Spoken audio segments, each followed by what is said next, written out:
The war between Iran and Israel has now entered its 8th day, and the situation is getting more dangerous with each passing hour.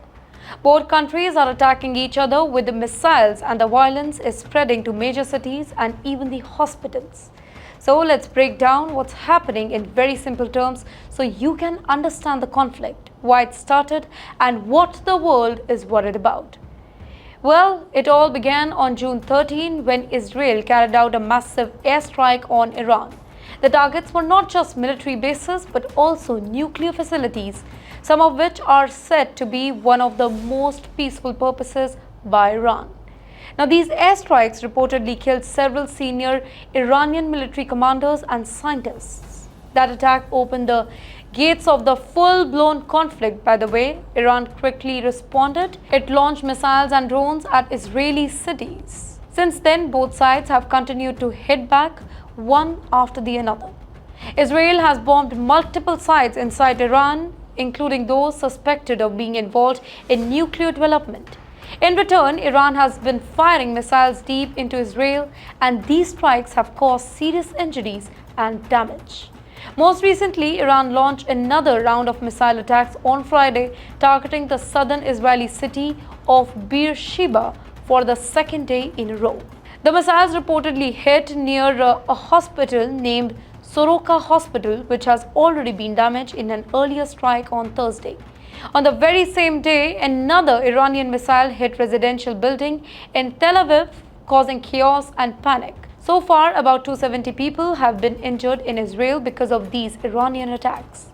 However, Iran has not released any updated number of its own casualties since Sunday, which adds to the mystery and concern around how deadly the country itself has been affected.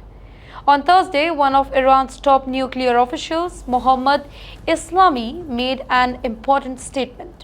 He sent a letter to the International Atomic Energy Agency, the UN's nuclear watchdog, asking them to speak out against Israel's attack. He said that Israel is targeting Iran's peaceful nuclear facilities like the Arak heavy water reactor in central Iran. According to him, these are not weapons sites but research centers, and bombing them goes against international law. He also criticized the IAEA for not taking action, saying that their silence is making things worse. He demanded the organization stop ignoring the attacks and publicly condemn Israel. Iran insists that its nuclear programs are peaceful, while Israel continues to claim that Iran is secretly trying to build a nuclear weapon, something that Israel says is not allowed under any circumstances. In the meantime, Israel claims that it is targeting Iranian military and intelligence center, not the civilian areas. For example, when a missile hit Soroka Medical Center and injured at least 71 people, Iran's government said that it was actually aiming for Israeli military communication hub nearby, not the hospital itself. They argue that they follow international humanitarian laws and never try to hurt civilians on purpose. But with the hospital being hit and residential building damaged, the situation on the ground paints a very much painful picture.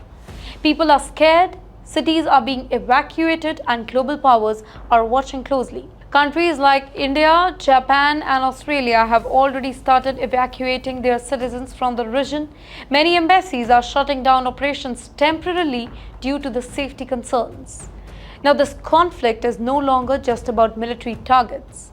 It's about how far both countries are willing to go and whether there's still time for the world to stop them from doing more deadly actions. The fear is not about the missiles and drones anymore. It's about possibility of a war growing even bigger, involving more countries and affecting millions of innocent lives. Well, as the world holds its breath, the question remains, will diplomacy return, or are we seeing the early days of something much bigger?